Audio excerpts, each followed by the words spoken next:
इसके tyre size देखो। इसका सबसे यूनिक चीज़ मैं बताऊं, आपने बहुत सारी बाइक देखी हो मॉडिफाइड, बट कभी भी आपने किसी एक कार का टायर नहीं देखा होगा भाई।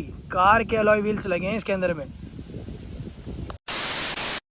आपको पता चल जाएगा। देखो भाई क्या कंफर्टेबली निकल रही है ये, कोई भी प्रॉब्लम नहीं हो रही। तो एक और नया दिन, एक और नई शुरुआत में वापस हैं बिल्कुल एक फ्रेश व्लॉग के साथ। So welcome back to the channel guys, this is Sameer Khan and you are watching extreme vlogs.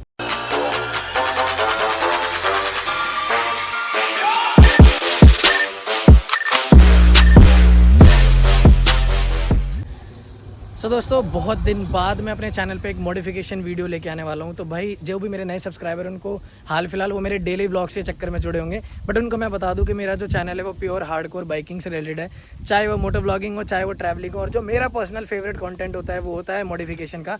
तो आपने मेरी बाइक भी देखी होगी, मैंने हद लोड करा रखी है अपने हिसाब से, ट्रैवलिंग के हिसाब से, ताकि मुझे कभी भी ज़रूरत पड़े तो वो सारी सामान मेरे ट्रैवलिंग पर्सपेक्टिव पे काम आए। बट एक होता है कंटेंट सिर्फ और सिर्फ पूरी मॉडिफिकेशन, मतलब यानी कि बाइक होती है कुछ और उसको मॉडिफिकेशन करके टोटली डिफरेंट कर देना।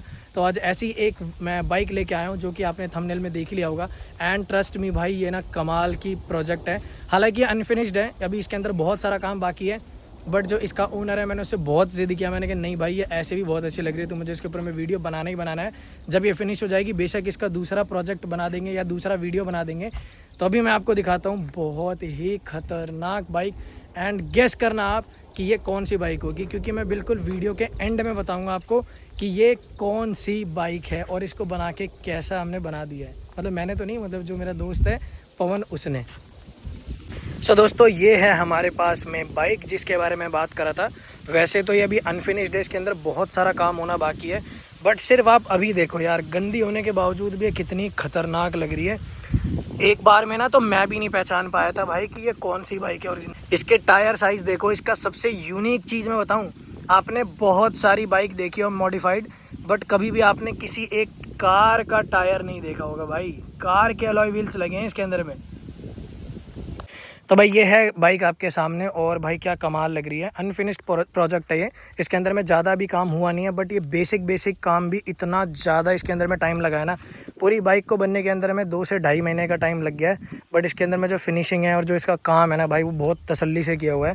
एक होता है ना सिर्फ दिखावे के लिए स्टाइलिश में, भाई कोई भी ऐसा काम स्टाइलिश नहीं है। इसका सारा का सारा रियल सिनेरियो में यूजेबल वाला है। देखो ये है इसका टैंक जो फुल्ली कस्टमाइज है, हैंडमेड है, और ये इसका टैंक कैप है। इसके अंदर में पेंट की आपकी चिपिंग थोड़ी सी दिखेगी, इसलिए क्योंकि मैंने पहले ही बताया ये भी अनफिनिश्ड प्रोजेक्ट है। इसके अंदर में अभी बहुत ज़्यादा काम होना बाकी है। डुअल कलर में कस्टम होगी। और ये है इसका शॉकर, जो भी सब अरेंजमेंट किया हुआ है इधर उधर की बाइक से, और इसको बना के पूरा एक काम किया हुआ है। चेसी इसके अंदर में कुछ हद तक ओरिजिनल है, बाकी जो आपका पीछे का पोर्शन है उसके अंदर में इसको कस्टम बिल्ड किया गया है अपने अकॉर्डिंगली। तो जो सबसे मेन काम है ना, जो सबसे ज़्यादा टाइम लगा, ये देख रहे हो आप, एक मोनोशॉक शॉकर होता है मेरी बाइक में। इसके अंदर में 2 मोनोशॉक है, और उसके बाद जो सबसे बड़ा काम है वो है एक कार का अलॉय लगाना, और 200 बाय 50 बाय 18 इंच का जो अलॉय है, और 200 विड्थ का ये टायर प्रोफाइल है इसका। भाई मैं क्या ही बताऊं, डनलप के टायर क्या भयंकर लग रहे हैं। और ऐसा नहीं है कि ये सिर्फ दिखावे के लिए। जनरली क्या होता है ना, अगर हम टायर में छेड़खानी करते हैं ना, तो बाइक की जो अलाइनमेंट है वो टेढ़ी हो जाती है, एक साइड भागने लगती है राइट एंड लेफ्ट में। बट इसको मैंने चलाया काफ़ी देर, और भाई कहीं से भी कहीं नहीं भाग रही है, बिल्कुल सेंटर में जा रही है। और इसका जो मास सेंट्रलाइजेशन है ना, आप एक छोटा सा एग्जांपल दिखाऊं तो इंजन का सारा जो सबसे मेन हिस्सा है ना, वो इधर राइट साइड में निकाल रखा है। बट भाई मास सेंट्रलाइजेशन इतना तगड़ा है कि आप जब इस पर बैठोगे तो आपको किसी भी एंगल से ये नहीं लगेगा कि बाइक एक साइड में ज़्यादा वजन है और दूसरी साइड में कम है। तो फ्रंट में तो वही हमारे नॉर्मल अलॉय है इसके अंदर में।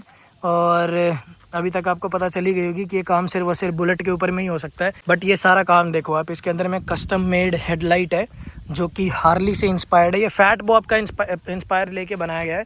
देख सकते हो आगे का ये पूरा अलॉय क्रोम में, इसका जो पूरा का पूरा शॉकर है जो कि एक्सटेंड किया हुआ है, ये वही ओरिजिनल अलॉय है रॉयल एनफील्ड के, बट इसको कस्टम एक्सटेंड किया गया है। और ये यूजेबल है, ऐसा नहीं है कि बाइक उछलती रहती है। एक होता है ना सिर्फ दिखावे के लिए लगा दिया, चला नहीं सकते भाई। डेली पर्पस पे बाइक चलती है हर एक जगह पे। बस ये है कि टर्निंग रेडियस बहुत ज़्यादा वाइड हो गया है, बट डेली यूजेबिलिटी में ना कोई भी प्रॉब्लम नहीं है। वही डिस्क इसके नॉर्मल है जो हमारे बुलेट में आते हैं, और ये भी वर्किंग है। आगे का देख सकते हो आप, इसमें जो मड फ्लैप है जो आगे मिट्टी ना जाए इंजन पे, वो भी रिवाइज्ड है, ये भी सारा कस्टम मेड है। इधर साइड का जो कवर है, इंजन कवर पूरा हार्ली से इंस्पायर है। 889 आपने देखी होगी, या फैट बॉब, उसी से इंस्पायर है। थोड़ा बहुत पहले ही बता रहा हूँ भाई, काम दिखेगा आपको, जंग लगा हुआ है, बट ये अभी काम फिनिश नहीं हुआ। पेंट जॉब पूरा बाकी है इसके ऊपर में। बट मैं इतना एक्साइटेड था ना इसको दिखाने के लिए कि मैंने कहा भाई ऐसे ही दिखाते हैं। टैंक की शेप देखो यार, कितनी तगड़ी शेप है, पूरा काम, और काफ़ी ज़्यादा खर्चा कर रखा है। फ्यूल इंजेक्शन से कोई रिलेटेड छेड़छाड़ नहीं है। कार्बोरेटर है इसके अंदर में। और इंजन कवर देखो भाई, पूरा ऐसा लगता है ना, दूर से जब इसको चलाओ तो कभी ऐसा लगता ही नहीं है भाई कि ये किसी दूसरी बाइक को बनाया। ये आधे से ज़्यादा तो लोग कंफ्यूज होते हैं कि ये बाइक सच में ही हार्ली है कि कौन सी है। और टू बी वेरी ऑनेस्ट भाई, मेरे को भी अच्छी खासी नॉलेज है बाइकिंग की, बट जब मैंने पहली बार देखा ना, मैं लिटरली कंफ्यूज हो गया था इस हिस्से को देख के। इतनी ज़्यादा चमचमा रही थी ना ये कि मेरे को तो सच में लगा कि यार, मतलब ये समझ आ गया था कि ये मॉडिफिकेशन कर रखी है, पर इस चीज़ को देख के ना मुझे लगा कि सच में ही हार्ली का इंजन डाल दिया गया इसके अंदर में, क्योंकि मिल जाता है अगर आप बाहर से सोर्स करना चाहो तो इसके अंदर में जो रियर डिस्क है वो देखो बिल्कुल मिडल में है। ये एलॉय है, कितना चौड़ा है ये देख रहे हो, एलॉय है, उसके बीच में ये पूरा का पूरा डाल रखा है। पीछे से स्विंग आर्म एक्सटेंड है इसका, और इसमें जो ये चेन स्प्रॉकेट डाल रखी है ये भी थोड़ा सा कस्टम मेड है। तो इसका जो पीछे का चेन है ना, उसके लिए भी ये बहुत ही तगड़ा मैकेनिज्म कर रखा है। ये है मेन चेन, ठीक है, यहाँ से लेके पीछे का इंजन में चेन आया हुआ है, और यहाँ से एक अंदर में शाफ्ट देके, मतलब देसी लैंग्वेज में कहूँ तो एक पुल्ली देके उधर साइड में अगला चेन कर रखा है। तो जब ये वाला चेन इंजन से रोटेट होता है तो ये वाला उसको पुल करता है। तो भाई क्या ही तगड़ा जुगाड़ लगा रखा है। और भाई जो कस्टम का काम करते हैं ना, ये जो बाइक मॉडिफिकेशन का, तो उनको ही पता होगा कितना ज़्यादा टाइम कंज्यूमर वाली चीज़ होती है। 2-2.5 महीने में ये दे देना ना, फिर भी एक बहुत बड़ी बात हो जाती है। और इसके अंदर में इंडिकेटर देखो यार, कितना बढ़िया लग रहा है। फिनिशिंग का काम अभी इसमें बाकी होगा, जब ये तैयार हो जाएगी ना एक बार, मैं बता रहा हूँ भाई, ये सबसे बहुत ही तगड़ी लगने वाली है। और कंफर्टेबल है यार, ऐसा नहीं है कि बाइक उछाल मारती है, क्योंकि इतना ज़्यादा काम होने के बाद ना बाइक जनरली मैंने देखी है करोल बाग में, वो सिर्फ और सिर्फ दिखाने के लिए ही रह जाती है। बट इसके अंदर में यूजेबिलिटी है, चलाओ मस्त बिंदास, पीछे के ब्रेक लग रहे हैं, आगे के ब्रेक लग रहे हैं, कोई बाइक कहीं इधर भाग नहीं रही, सेंटर में पूरी परफेक्ट चल रही है। तो इसके अंदर में जो इसका टैंक है वो रिवाइज करके, जो जनरली ओरिजिनल टैंक आता है ना रॉयल एनफील्ड का, वो पता नहीं आई गेस 13 या 14 लीटर का आता है, बट ये हो चुका है 18 लीटर का। एंड इसके अंदर में अभी मीटर डाला नहीं है, तो मीटर भाई देखो क्या होता है ना, जब ऐसी बाइक है तो उसके हिसाब से ही मीटर को भी चुना जाता है। तो मीटर की R&D चल रही है अभी, तो भाई वो भी इसमें लगना बाकी है। जब एक बार बन जाएगा, और एक साथ में इसके एवेंजर भी बन रही है, तो जैसे वो एवेंजर बन जाएगी ना, तो उसके बाद ये पूरा काम कंप्लीट हो जाएगा। तो एक बार दोबारा कवर अप करूँगा मैं सारी चीज़ों को। अभी तो बिल्कुल है कि ये रॉ कह सकते हो आप, कि ये पूरा रॉ बेल्ट है, और इसके अंदर में ज़्यादा कोई भी काम नहीं है अभी। तो इसके अंदर पूरा लाइटनिंग का काम बाकी है, जो मतलब कस्टम काम होगा, बाकी सारी चीज़ें तो बाकी है। तो वो जैसे हो जाएगा एक बार, तो वो भी मैं आपको दिखाऊंगा। बट अभी करते हैं इसकी राइड, और मैं आपको बताता हूँ कि मतलब चलने में कैसी है। वैसे तो मैं चला चुका हूँ, एक सिंगल प्रॉब्लम नहीं है। मुझे लगा था कि अलाइनमेंट आगे पीछे चली जाएगी, ब्रेकिंग अच्छी नहीं होगी, सस्पेंशन जनरली इतना बिल्ड के बाद ख़राब हो जाता है, तो बट ऐसा सच में कुछ भी नहीं है। मैं सरप्राइज़ हूँ कि ये डेली यूज़ में भी चलाने के लिए बहुत ही तगड़ी है। और एक एक मटेरियल इतना हैवी यूज़ किया हुआ है ना, ये फाइबर का है, बट आप यकीन नहीं करोगे, इसके अंदर मैं अभी सीट लगाने के लिए प्रोविज़न दे रखा है, मतलब ये उसी के होल है। बट डायरेक्ट भी इसके ऊपर में बंदा बैठ जाएगा ना भाई 70-80 किलो का, तो भी नहीं टूटता है, इतना ज़्यादा हैवी मटेरियल बना रखा है। और बाइक का वेट लगभग हो चुका होगा 300 के आसपास, बट चलाने में फ़ील नहीं होता। बस ये है कि जब ये इसका आगे का सॉकर एक्सटेंड कर दिया ना, तो फिर ये मोड़ने में दिक्कत होती है। वो तो भाई जाहिर सी बात है, फ़ील होता है कि मोड़ नहीं पाते, बट अगर सीधा चलाना है या नॉर्मल कभी भी अपना काम के लिए भाई अगर जगह है ना, तो किसी भी एंगल से कभी भी नहीं लगता कि यार ये दिक्कत कर रही है या फिर चलने में अनकम्फर्टेबल है। सच में तगड़ा बेल्ट है। तो अब हम इस पर करते हैं मोटर व्लॉगिंग, पर उससे पहले मैं आपको इसका ना एग्जॉस्ट साउंड सुना देता हूँ। और ये एग्जॉस्ट ना पैर में लगने पे भी कभी जलता नहीं है, क्योंकि ये हीट शील्ड कवर लगा रखा है इसके ऊपर में, तो पैर कभी भी नहीं जलता। पर इसके आवाज़ सुनो आप। अब करते हैं बाइक को स्टार्ट, और स्टार्ट करते के साथ तो पता चल जाएगी भाई ये कौन सी बाइक है। आवाज़ सुनना आप।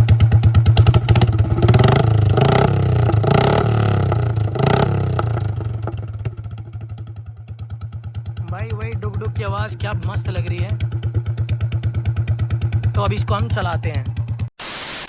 सो ऑलराइट जी दोस्तों, अब बारी है इस बीस्ट को चलाने के लिए। भाई मैं सच बताऊं, बहुत ही ज़्यादा ह्यूमंगस लग रही है। मतलब मैं तो ये इमेजिन कर रहा हूँ कि कस्टम बिल्ट इतनी तगड़ी लग रही है, तो जो असली हार्ली आती होगी तो भाई वो क्या ही लगती होगी। सही बताऊं तो मैंने कभी हार्ली चलाई नहीं है, तो भाई मैं क्या ही बताऊं। और कितना तगड़ा थम पा रहा है। बुलेट का इंजन परफेक्ट है यार। बुलेट के इंजन से ना सच में ही वाकई में बहुत कुछ लोग बना देते हैं, क्योंकि ना कितनी 400 सीसी ले लो, चाहे डोमिनार हो चाहे कोई हो, बाकी वो सारे इतने काम नहीं आने वाले। बट भाई ये ना लिटरली इसका इंजन ना बहुत तगड़े तगड़े प्रोजेक्ट में काम आ जाता है। एंड मुझे सीरियसली कोई आइडिया नहीं है कि मेरी आवाज़ आ भी रही है कि नहीं। देखो ये जो है ना, ये इसका बस टर्निंग रेडियस थोड़ा सा बढ़ गया है, अदरवाइज़ ये डेली यूजेबिलिटी में बहुत ही ज़्यादा काम की बाइक है।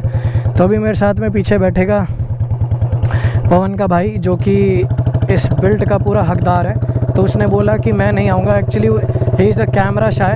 एंड आप देख लो भाई, मतलब मैं चला पा रहा हूँ इसे, कितना तगड़ा बिल्ट चल रहा है। और एक हाथ से, बिल्कुल ढीले हाथ से मैंने मैनूवर कर रखा है। अगर ये कोई दूसरी बाइक होती ना, या जनरली क्या होता है ऐसे बिल्ट में ना, बाइक एक साइड भाग रही होती है, या तो राइट साइड में या तो लेफ़्ट साइड में। भाई ये बिल्कुल सेंटर है। बट हाँ, मैं इसको हाथ छोड़ के आपको नहीं दिखा सकता। उसका रीज़न ये कि भाई 300 किलो की बाइक है, और उस हिसाब से अभी ये इतनी स्पीड चल नहीं रही ताकि अपना बैलेंसिंग खुद ही बना ले। पर भाई मतलब देख रहे हो, अगर एक साइड भाग रही होती ना तो मैं एक हाथ में संभाल नहीं पाता इस 300 किलो की बाइक को। और मास सेंट्रलाइजेशन इसका बहुत ही तगड़ा है। तो भाई अगर आपको जानना है कि ये क्या प्राइस है, कितने रुपए की है, तो भाई पिन कर रखा है मैंने कमेंट सेक्शन में अपना इंस्टाग्राम, तो वहाँ पे जाके आप मुझे फॉलो कर सकते हो और सारी चीज़ें पूछ सकते हो, या फिर कमेंट में भी करोगे तो कमेंट में बता दूँगा। क्योंकि देखो क्या होता है ना कि ऐसे बिल्ट के लिए ना भाई अपने हिसाब से पैसा लगाया जाता है। तो ये जो पूरा बिल्ट तैयार हुआ है, इसके अंदर में 1.5 लाख से लेके 2 लाख के बीच का खर्चा किया हुआ है, क्योंकि ये ना एक शौकिया सामान है। अगर आप चाहोगे कि भाई मैं 1-1.5 लाख में कर दूँ, नहीं, ये चीज़ें ऐसी होती है ना कि आपको अगर सेम टैंक बनाना है, तो एक एग्जांपल दे रहा हूँ, 10 रुपये में भी बन जाती है, और सेम टैंक आपको बनाना है तो 50 रुपये में बनती है। वो डिपेंड करता है क्वालिटी टू क्वालिटी और फिनिशिंग टू फिनिशिंग। अभी भी बता रहा हूँ, पूरा पेंट का जो काम है इसके अंदर में सारा बाकी है। पूरी की पूरी बाइक सिर्फ रॉ है। ये अभी सिर्फ और सिर्फ इसका 50% काम हुआ है, क्योंकि सबसे बड़ी बात होती है इसी चीज़ को प्रोजेक्ट के अंदर इम्प्लीमेंट करना, कि चलाने में तो कोई प्रॉब्लम नहीं रहेगी, बाकी सारी चीज़ों में। अब ये सारा काम बिल्ट हो चुका है, टेस्टिंग हो चुकी है, डन। पवन ने मेरे को बुलाया कि भाई एक बार चलते हैं और एक बार ट्राई करते हैं। तो क्या होता है ना, जो बना रहा होता है ना, उसे तो चीज़ें अच्छी लगती है, बट एक दूसरे का ओपिनियन लेना भी ज़रूरी होता है। तो मैंने चलाई, मुझे इसके अंदर में ऐसा कोई शिकायत नहीं है। गियर परफेक्ट लग रहे हैं, ब्रेकिंग सब कुछ परफेक्ट लग रहा है, किसी भी चीज़ में कोई दिक्कत नहीं है। आप देखो, इस सस्पेंशन का काम एकदम परफेक्ट है। थोड़ा सा टूटे फूटे रास्ते में चलाओ तो भी कोई दिक्कत नहीं, और नॉर्मल तो चलाओ तो कोई भी दिक्कत नहीं। अभी एक गड्ढा आएगा, आपको पता चल जाएगा। देखो भाई क्या कंफर्टेबली निकल रही है ये, कोई भी प्रॉब्लम नहीं हो रही। तो चलाने के अंदर में ना 1% की कोई कमी नहीं है। बाइक इतना स्मूथ है। एंड 2012 का इंजन लगा हुआ है इसके अंदर में, 2012 की बुलेट का इंजन लगा हुआ है इसके अंदर में, और इतना स्मूथ चल रहा है भाई। और अभी भी इस कंडीशन में भी मॉडिफिकेशन करने के बाद ना एवरेज नहीं आती, जो सबसे बड़ा एक कंसर्न होता है कि भाई बिल्ट तो तैयार कर लिया, पर एवरेज कहाँ से लेके आया आदमी।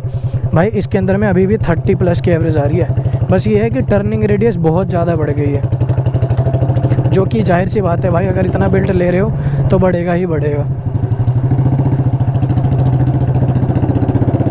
तो भाई अब हम जा रहे हैं पवन के घर पे। तो अगर आपको ये वीडियो किसी भी रीज़न से अच्छी लगी तो भाई वीडियो को लाइक कर देना, चैनल को सब्सक्राइब कर देना। तो मिलेंगे हमारे ऐसी किसी नेक्स्ट व्लॉग में। Till then bye bye. और भाई रेव सुनो, ओहो हो क्या पटाखे मार रही है भाई। बुलेट का इंजन तो फेमस ही इसी चीज़ के लिए। तो बस इसी नोट पे अब करते हैं इस वीडियो को क्लोज। जो भी क्वेरी होगी सारी चीज़ें आप इंस्टाग्राम पे फॉलो करके पूछ सकते हो। एंड सही बताऊं तो इतनी लाउड आवाज़ है कि मुझे खुद की आवाज़ मेरी नहीं आ रही, जबकि मैं हेलमेट के अंदर में हूँ, और वो रही हमारी फॉक्सी। तो भाई बाय बाय।